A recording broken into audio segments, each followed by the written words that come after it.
Once again, welcome, committee. Good morning to our committee meeting today. Appreciate you coming out. And we're going to be talking about Senate Bill 551. And what we're going to be doing is that everyone that speaks will get 4 minutes to start with. And then if we have time at the end, we'll take time for questions and get some extra input. But we want to make sure everybody gets a chance to speak on this particular topic here. So with that, we'll call the meeting to order for the Senate Bill 551, the hearing on 551. We asked the reviser to explain the bill for us. Thank you, Tamara. Good morning. More than 4 minutes. Thank you. Do I have to take questions, though? No. Okay.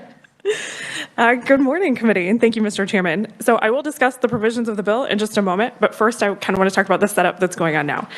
So currently, the Animal Health Commissioner administers the Animal Facilities Inspection Program as part of the Division of Animal Health within the Department of Agriculture.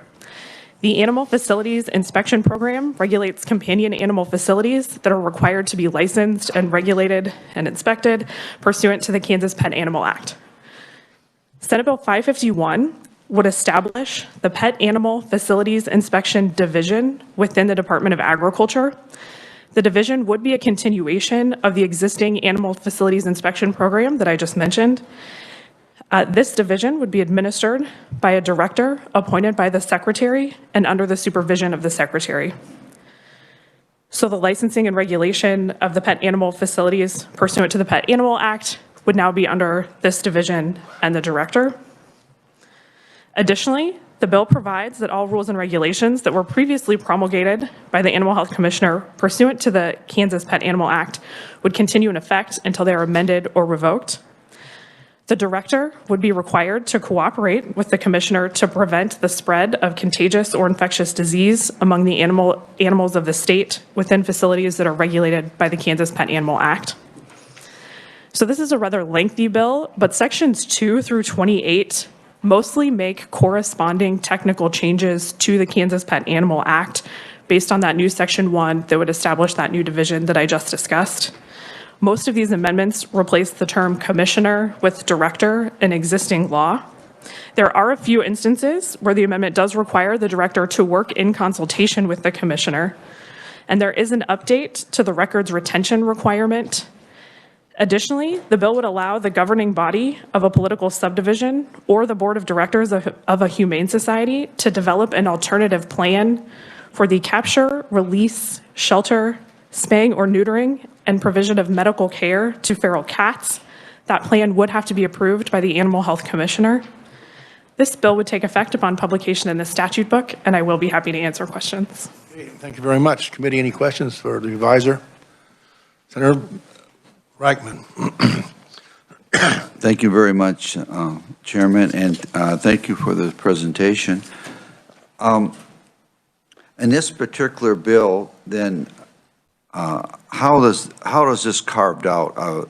Right now, it's under the Department of Agriculture, where dealing with the pets and so on, and so how is this going to work? So currently, within the Department of Agriculture, there is the Division of Animal Health, and this program falls under that division. What this bill would do would take the Pet Animal Facilities Inspection Program out of the existing Division of Animal Health and establish it as its own division. Thank you. And will there be a fiscal note on this then? Because everything is already currently under the Department of Agriculture and would remain under the Department of Agriculture, I believe the fiscal note says any changes would be negligible. Thank you, Mr. Chairman. Anything else? Seeing none. Thank you very much, Tamara. We'll begin with the proponents, but before we start, I wanted to acknowledge that a resolution from the Kansas Pet Animal Advisory Board was handed in, and they needed assurance that I received that, and we have. So it's their comments on there. So we will begin with first member, Secretary Mike Beam, Secretary of Wildlife, Department of Agriculture. I have enough challenges as ag. Welcome to the committee. Thank you, Mr. Chairman. Again, my name is Mike Beam, and I serve as the Secretary of the Kansas Department of Agriculture. I want to thank you for scheduling a hearing. I know your schedule at this point in the session is rather tense and tight, but we think we have a bill that is positive and be helpful. And of course, this is a bill that we asked for the introduction of. So your revisor did a really thorough job of explaining the real essence of the bill, but I again would like to reiterate that this bill transfers the duties, regulations, and staffing of the current animal facility inspection program and create a new division called the Pet Animal Facilities Inspection Division. We ask for the bill because if you look at our statutes, we have various divisions that are created by statute. We have the Division of Water Resources, we have the Animal Health Division, we have the Division of Marketing. Those are all referenced by statute. So this is not a new idea, but really to properly, I think, create a division, we would need to have legislation adopted. So that's the purpose for this. And I think there's a number of reasons why we believe that a new division would improve our service and credibility. So just a little background. The Kansas Legislature passed a bill in 1988 that created the licensing and inspection of some of the facilities that house or distribute pet animals. The program, since the beginning, has always been under the supervision of either the Livestock Commissioner or the Animal Health Commissioner. The 2011 Executive Reorganization Order moved the Animal Health Department into the Department of Ag and changed the name of the Commissioner to Animal Health Commissioner. I think it's important to note that the Division of Animal Health and the Animal Health Commissioner are charged with regulating the health of our state's essential livestock industry. It's the largest segment of agriculture in the state. And in regard to livestock health, much has changed during the past 30 years. Today, state and federal animal health officials who work collaboratively spend considerable time collaborating on foreign animal disease prevention protocols, conducting outreach to livestock industry, and constantly preparing for an emergency response to a highly infectious and economically devastating disease. In fact, you may have read or heard the last few weeks, our animal health crew has been engaged in doing outreach on the high-path avian influenza, and in fact have had to depopulate a flock and are continuing to respond to investigations that with flocks that may have this disease. So it's a very important role and one that they always have to be ready to respond to. During this same 30 years, I have found, as I've monitored this whole issue in this through the legislature, I'd say the general public's fondness for pets, especially dogs and cats, has grown dramatically. For example, a recent survey of the American Pet Products Association suggests that 70% of U.S. households own a pet. Kansas pet food manufacturers have benefited from this growth, and our state's economic contribution report now lists dog and cat food manufacturing as the 6th largest sector of agriculture in the state. Those economic factors, combined with observations from our animal health team, suggest our pet owners and consumers have really high expectations for how pet animals are raised, grown, boarded, and cared for. So it's become clear to me that both missions, livestock health and pet animal care, now make considerable demands on our agency's staff time and their focus. This bill would release the Animal Health Commissioner to focus on the rapidly changing livestock health challenges and elevate the pet animal regulatory efforts with the creation of a new division. Secretary, we've got about 15 seconds left. Okay. We have time at the end. We'll conclude those. I should have timed myself. We are. The last, okay. The only thing I would say is we're supportive of those other technical cleanups, with the exception that we have found some issues with subsection D and section 11 dealing with spay and neutering and release of feral cats. And respectfully, when you work the bill, we'd ask that you omit that. Okay. But Thank you very much. Thank you. Very much. And if, say we have time at the end, we'll try to get some questions in there too. Thank you. Next up, we have Jasmine Kyle, but she was in a deer accident this morning, and so Midge Greenstead has taken her place. So I guess she's okay. We want to make. Jasmine is okay. Her car is not. So we're very sorry she couldn't make it, but she had to leave Pittsburgh really early this morning and didn't see the deer.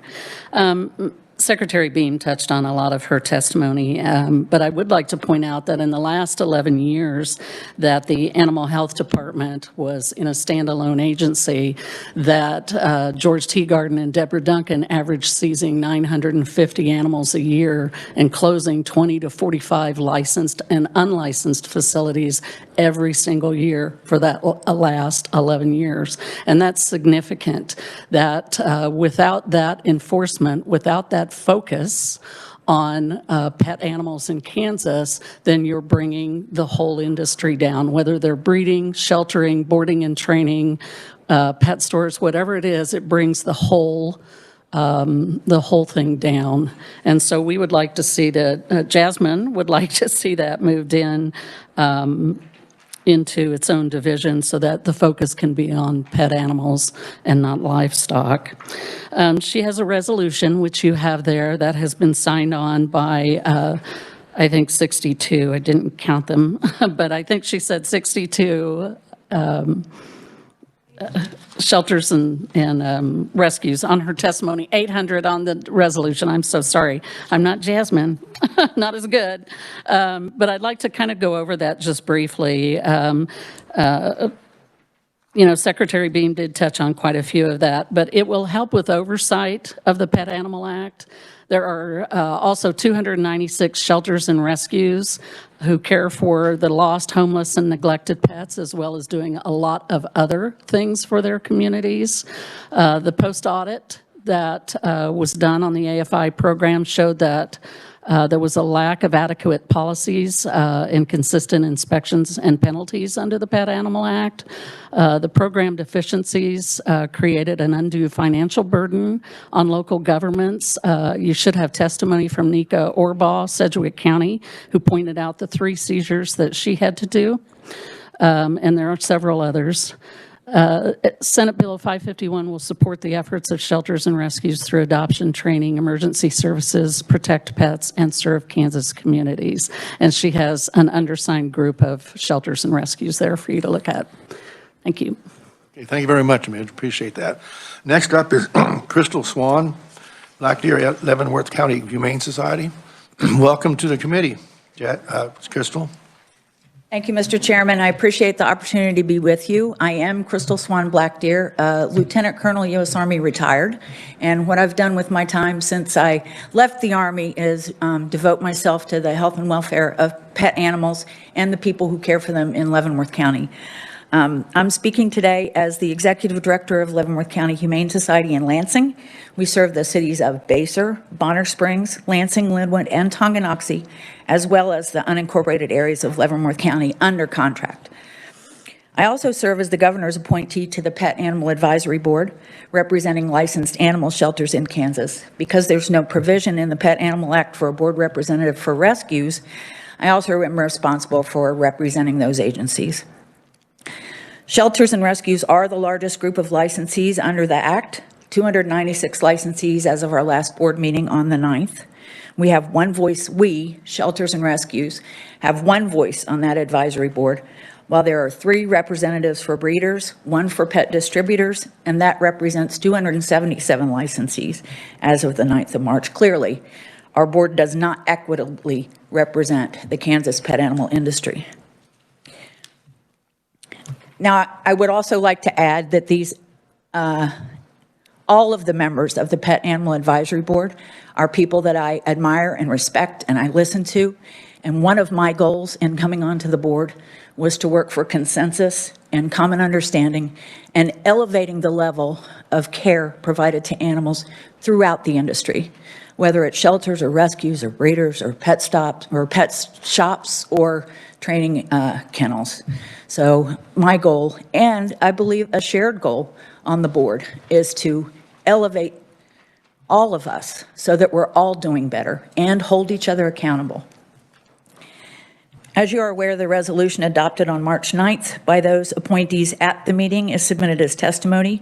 While I respect and understand the vote of the members present, the greatest objection expressed in our discussions that day of this then unnumbered bill was due to the reluctance of some appointees to open the Pet Animal Act to revision for any reason, not a vote to necessarily keep the program under the Division of Animal Health.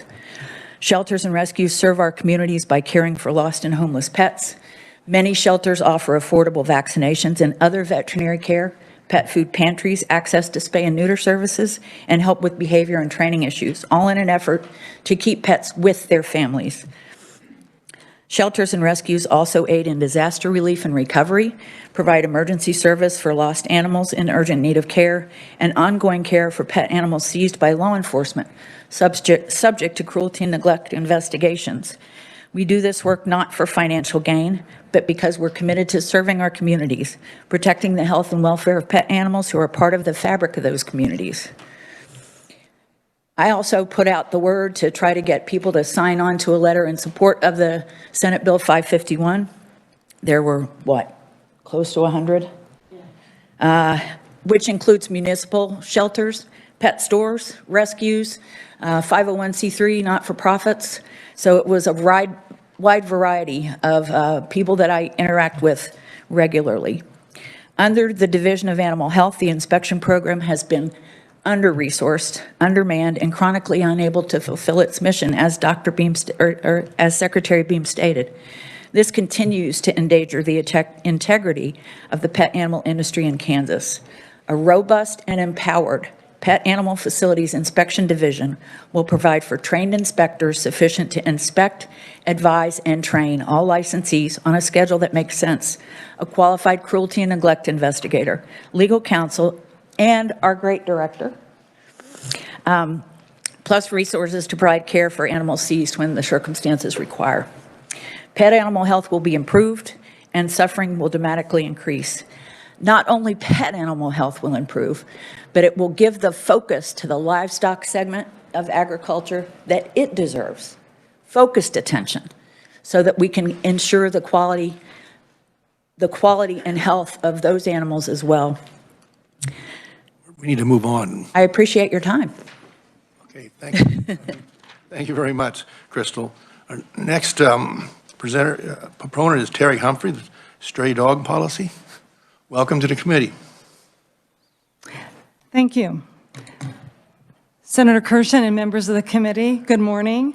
I am Terry Humphrey, speaking on behalf of Stray Dog Policy in support of Senate Bill 551. You had an excellent explanation of what this bill does, and so I would like to talk to you just briefly about not only what the bill does, but why it's needed. It establishes the AFI program as a separate division apart from the animal health under the direct supervision of agriculture. That's very, very important to remember. The new division of the new AFI division addresses the management and oversight deficiencies of the AFI program under the supervision, currently, which is under the supervision of the Animal Health Commissioner. And there were problems that were identified in the 2018 legislative post-audit. The regulation of pets within a division focused on livestock has given rise to conflicting priorities, resource allocation issues, and insufficiencies. In short, the AFI program has been overshadowed and neglected in a division focused on livestock and lacking expertise in pet animal issues. There are profound differences in both the end use and purpose of pet animals and livestock. Pet animals become family members, and livestock are for consumer consumption. This is one of many reasons that pet animals are regulated under separate statutory schemes. Oversight of the pet animals does not fit in the Division of Animal Health that is focused on livestock. What the bill does not do, it does not create a new state agency. It does not limit the authority of the Secretary of Agriculture over the Animal Facility Inspection Program. It does not usurp the authority of the Animal Health Commissioner when it comes to contagious or infectious disease of other animals, health issues that are appropriate for veterinary oversight. In other words, the Animal Health Commissioner retains those decisions for disease and medical care. It is good for, let me also mention to you, not only will they address all of the animal health issues, that is the Animal Health Commissioner, but they will also be he will also continue to issue quarantine orders preventing contagious and infectious disease among pet animals. So I want to emphasize that. It is good for KDA's Animal Health Division to separate. The principal focus of the KDA division, as you've heard, is to control disease among livestock. The creation of the new division for pet animals will relieve the Animal Health Division of the responsibility for overseeing pet protection programs so they can focus on food safety. It is good for the Kansas economy. The creation of a new division for pet programs will send a message to the nation's growing pet industry that pets are a priority in Kansas, a state with aspirations of being the pet food capital of the world. Senate Bill 551 is good for the Kansas economy, pet animals, and their families that love them. Please support Senate Bill 551. Thank you. Thank you, Terry. Appreciate that. Next up, we have Ginger Barr, private citizen. Welcome to the committee, Ginger. Nice to be here.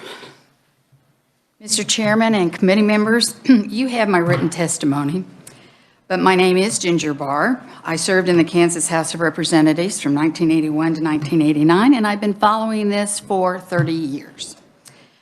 I was one of the chief architects of the AFI program. I've continued to monitor the program, as I stated, through the years, and I was not surprised to learn that Kansas post-audit gave the program a deficiency rating. It was no surprise to me.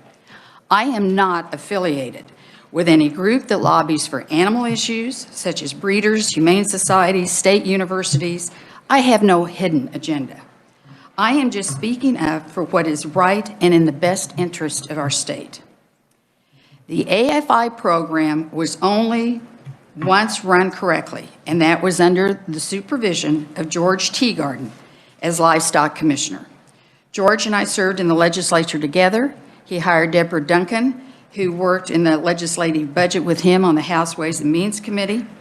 And Mrs. Duncan hired good inspectors, and everyone worked for the betterment of the program. It wasn't perfect, but it was the best years of the AFI program.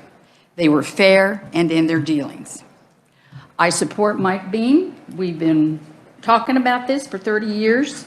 I support you, Mr. Secretary, on this. I support what this lady over here said, that we all need to work together. I've been saying that for 30 years, okay? It's hard. It's hard. It's hard. It's hard.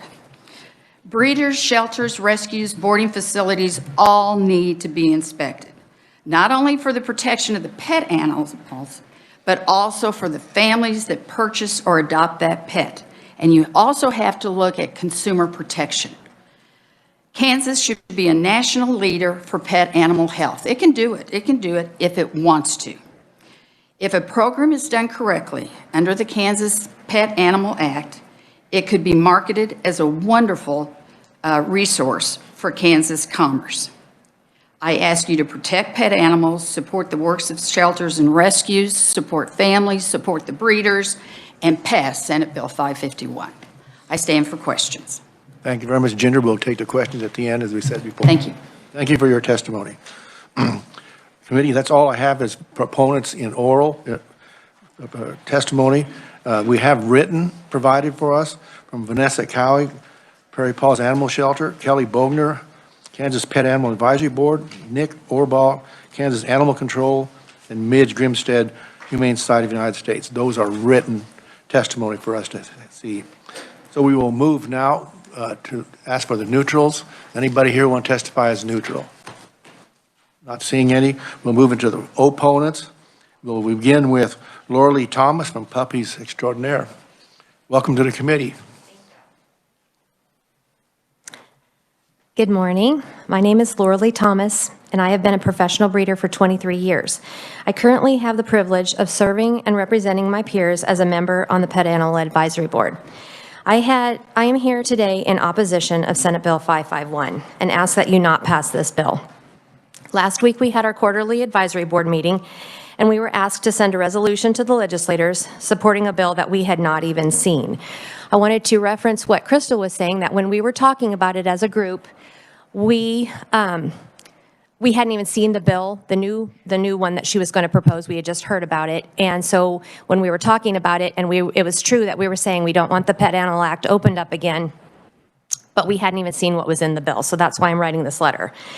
Thankfully, the majority of the vote of the board was not in favor of support. We then voted with the majority to send a resolution that we do not support Senate Bill 551. We did vote to support the funding bill, and I appreciate the fact that you said that you did receive those resolutions. My experience with service on the advisory board has been very supportive of the agency and their oversight, and I have supported increases to our license fees in order to ensure that the program would be properly funded. One of our duties as members of this board, as listed in statute, is to advise the Animal Health Commissioner on hiring a director to implement the Kansas Pet Animal Act, which we did, and now that position, which had recently been vacated, has been filled. Our board discussed appreciation of the money approved by the legislation for enhancing the Animal Facilities Inspection Program, and as a member of the board, I would like to see the Department of Ag use this money wisely. For years now, the department has complained about how the AFI program has drained their funds.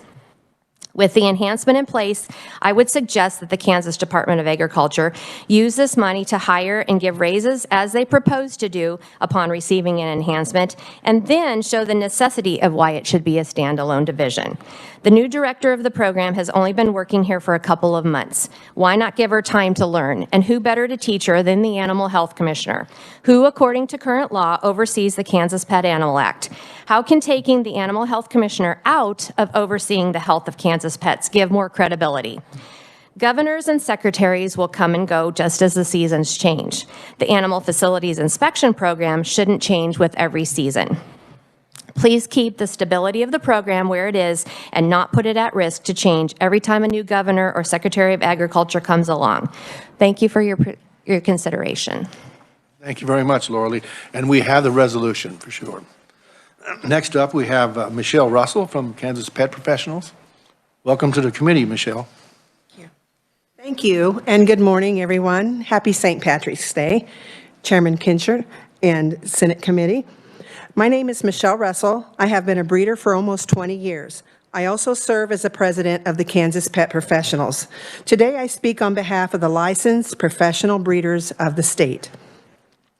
As a longtime licensee under the KDA's Animal Facility Inspection Program, I have seen a number of changes to the Kansas Pet Animal Act. Some of these changes I have supported wholeheartedly, and some I have seen as necessary, but not entirely well crafted. Several proposed changes over the years I have seen as unnecessary and counterproductive. But yes, I was able to understand the reasoning behind them, even though I might have disagreed. Senate Bill 551 fits into none of these categories. In all of the discussion about the Kansas Department of Ag proposing a reorganized bill creating AFI as a department separate from animal health, I have yet to hear the overall compelling reason why this is necessary. Pending organizational structure within a program that has recently implemented policy changes in response to the 2017 audit and is in line to receive budget enhancements and staffing allocations to further implement suggested improvements seems ill-timed and unwise. In the new Section 1 of the Senate Bill 551, the Commissioner of the Animal Health is authorized to promulgate rules and to utilize and to direct employees into the division of the AFI under certain circumstances. The Director of AFI is cooperative with the Commissioner in these situations and act in consultation with the Commissioner in another segment of the Director's duties. Under current law, all these things have been done because the Director of the AFI reports to the Commissioner of Animal Health. Why replace a clear-cut chain of command with exceptions, cooperation, and consultation? A new director implemented a program based upon upgrades to funding and staffing of the AFI. Program would seem to be the proper direction to proceed, not turning everything inside out without a clearly stated, compelling reason. Please reject Senate Bill 551. Thank you. Thank you very much, Sharon. Michelle, I don't need this timer. You folks are doing really good. So, so we'll have some good time for questions at the end. So our next opponent would be Sharon Monk from BJ's and Guys LLC. Mr. Chairman, Sharon hasn't arrived yet. I don't know if she's close or not because she's coming from home out in Menlo. So if she gets here soon, I'll make sure. Okay, that'd be fine. So. Because I am not near as poetic as Sharon can be. Enough said. Okay. Thank you for being here. Next, we'll move on to Aaron Popelka from Kansas Livestock Association. Welcome to the committee, Aaron. Thank you, Mr. Chairman, members of the committee. I'm Aaron Popelka with the Kansas Livestock Association. The Kansas Livestock Association appears as an opponent today. We believe this bill is a solution in search of a problem and is political in nature in an election year and will frustrate the ability of the Division of Animal Health to respond to animal disease outbreaks. I think, one, we want to, again, revisit the history a little bit. This used to be a standalone agency and was brought in for efficiencies in the Department of Ag. But one of the hallmarks that was retained is the ability of the Animal Health Commissioner to promulgate regulations and do certain functions separate and apart from the politics associated with a political appointee, the secretary. This would, by splitting out a pet animal division, would do harm to that relationship on the pet side. The other, I think, very important reason, and I want to emphasize something too, you heard from the Pet Animal Advisory Board. There's also an Animal Health Advisory Board. And I've talked with members of that advisory board, and they do not support this either. And I think if you talk to employees at the department, they don't support this either. And there's a reason for that. We had a member of HSUS stand up and say, we should only focus on pet animals and not livestock. Well, I'm here to tell you that shouldn't be the focus of the commissioner. The commissioner should look at all animal health, and especially if we have a zoonotic disease that can jump from animals to pets to other livestock, we need one person in charge. And yes, the bill does keep some ability of the Animal Health Commissioner to retain abilities to do quarantines, but look carefully. It doesn't say the director of the Pet Animal Division shall comply. It says cooperate. You're creating a conflict of interest if we have one of these important disease outbreaks, and it is not necessary. The other, I think, important thing is by inserting politics on the pet side, we know, because we've been lobbied by some of these pet groups, to weaken the quarantine laws. They don't want certain ones to apply to them. That's a problem. We need one person who can take the emotion out and look at the logic and science that are involved in animal health emergencies. I also want to bring up an important issue. There's been some of the proponents brought up the legislative post audit, and I do want to point out there is one correction in my testimony. I had that was done in 2020. It was actually in 18, so apologize for that oversight. So they did find 5 deficiencies, and I'll credit Secretary Beam. In short order, by 2020, the legislative post audit followed up.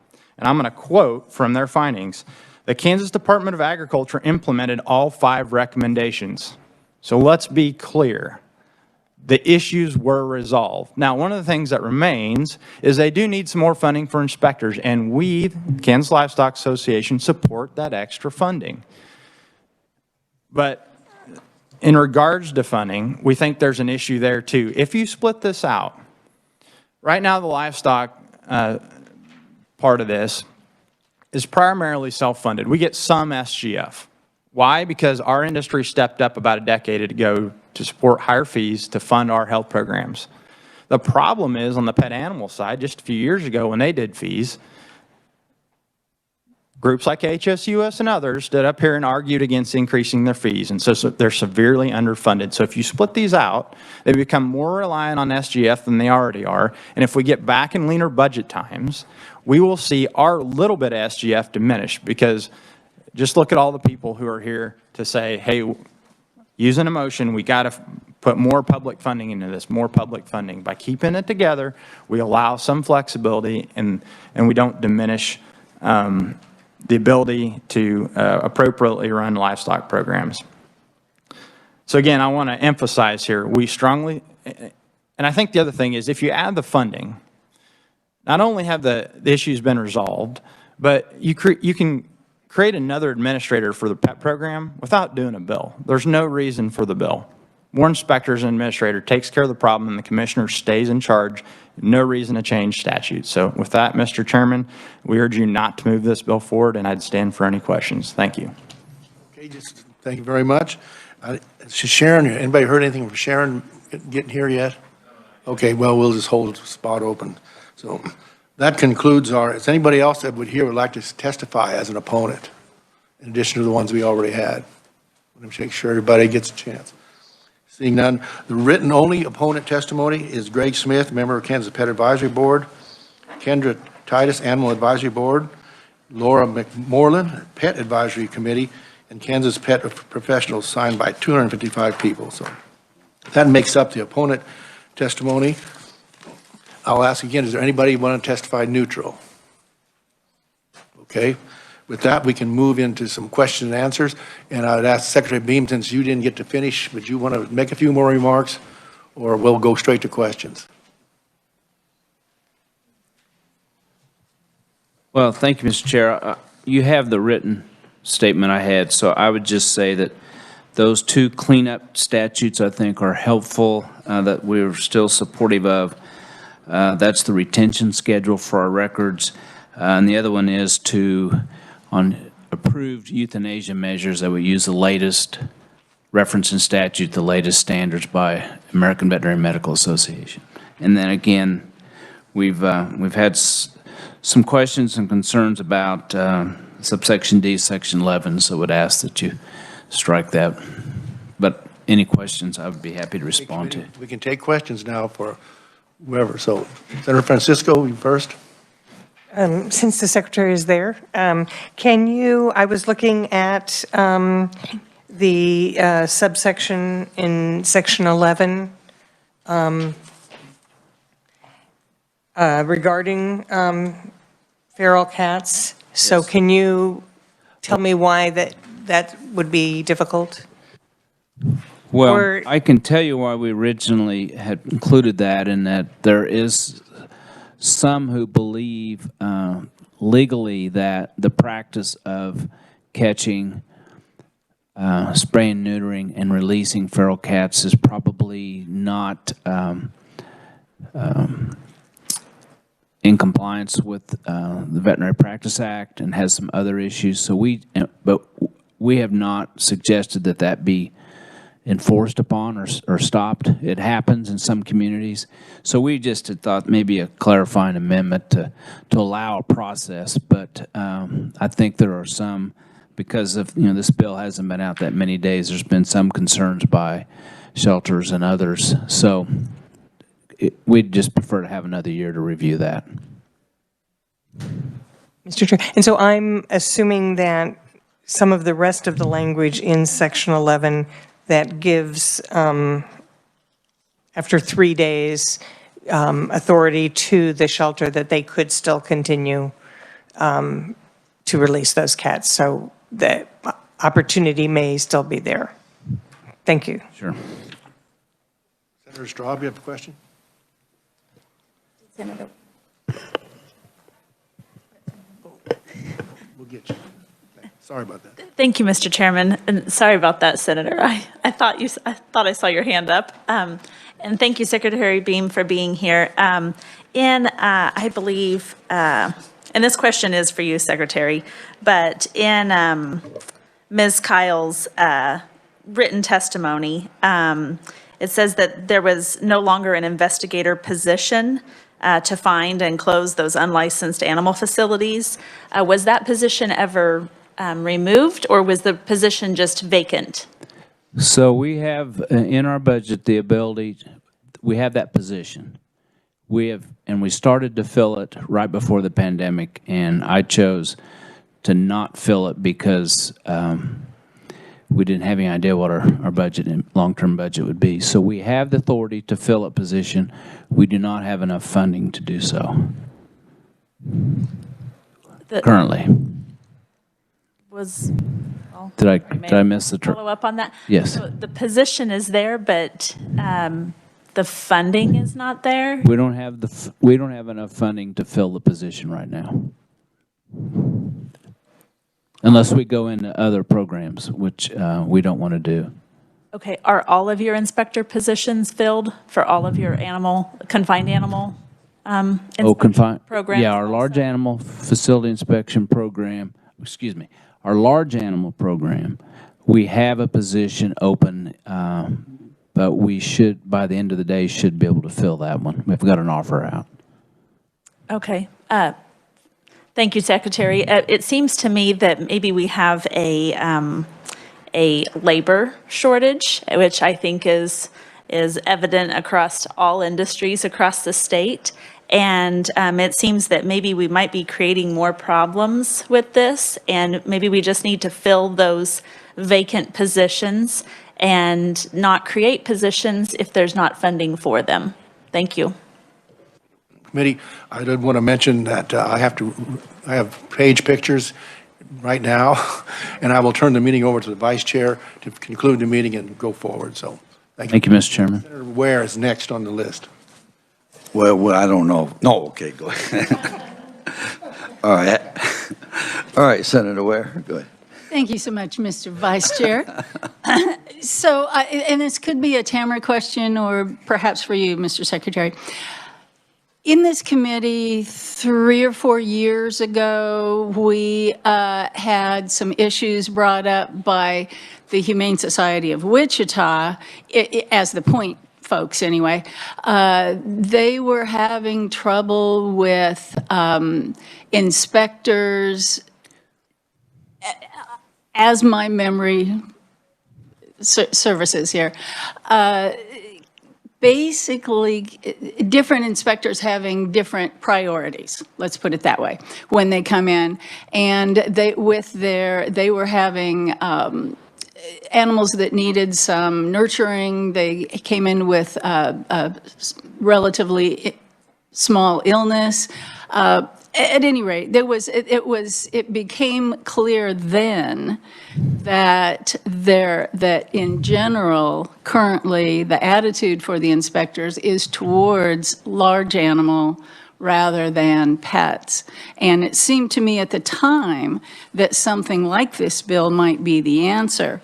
I was told at the time that, oh, no, there's really no need to break into this legislation, that we'll take care of it in rules and regs. And now, 3 or 4 years later, we're still in the same place. So tell me, do you believe that this bill will solve that kind of an issue then for us? If the issues that I think you're referring to, I don't believe this bill will make any changes, because there was a couple. Number one, the post-audit report did flag that there was some inconsistencies among inspectors.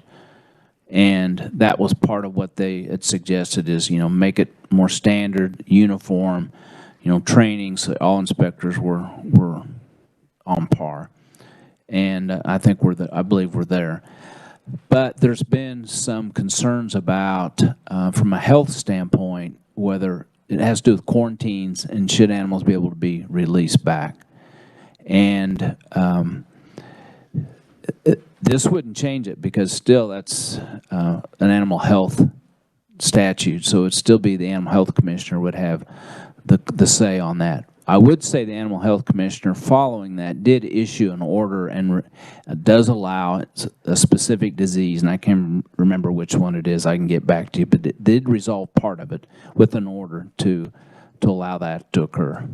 And there's still some, I'm sure there's still some other diseases and other concerns that we have to work out regardless if this bill passes. Just one little thing. I should say that it was at the very beginning, or perhaps even predates your involvement with the department. So it wasn't a ding on you in any way. All right. Thank you.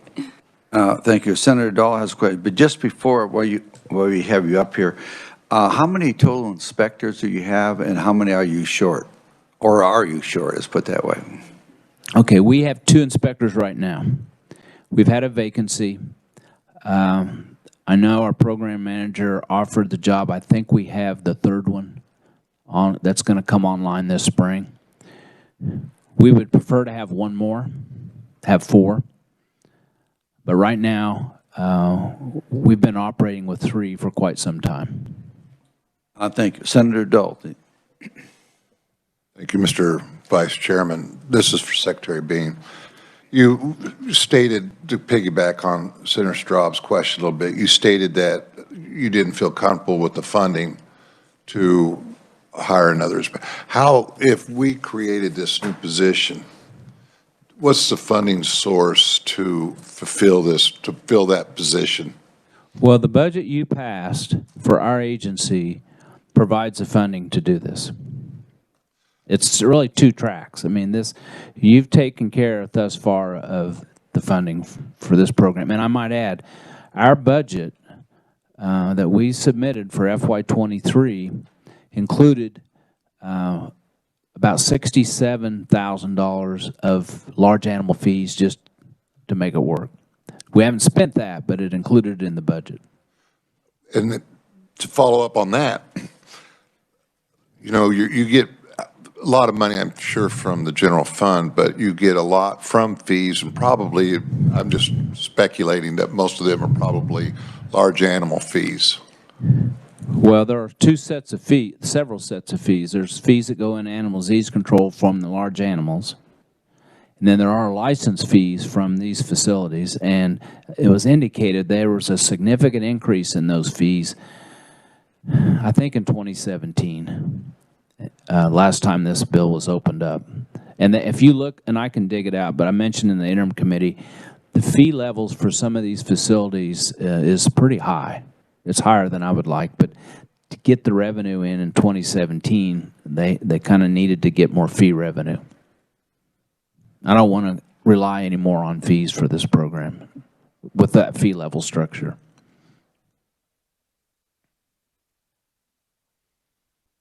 Anybody else? Senator Francisco. Thank you, Mr. Vice Chair.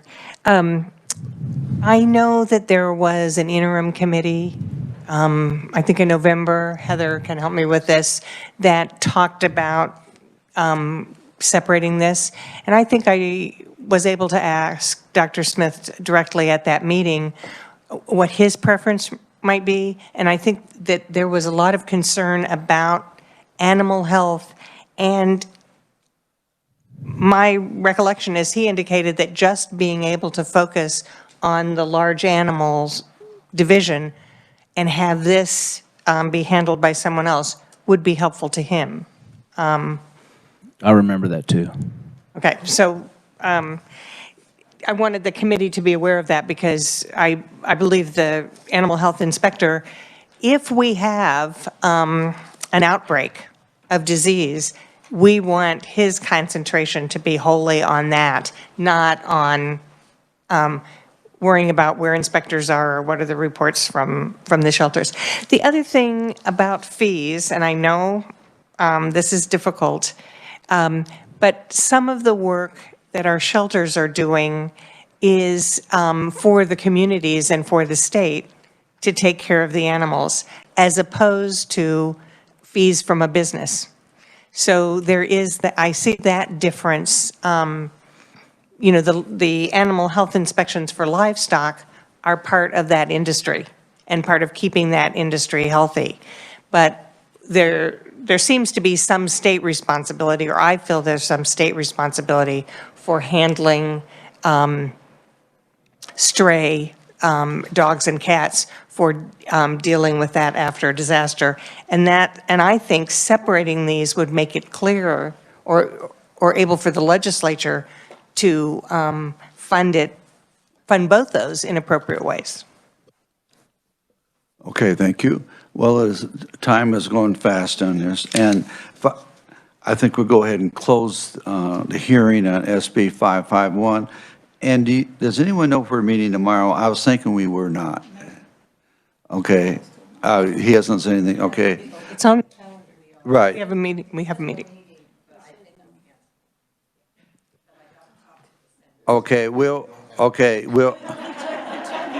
I'll make the decision. We don't have the meeting, but if there is something, he'll tell it on the floor of the Senate. All right. No, he's not here. Be no action in this today. Thank you.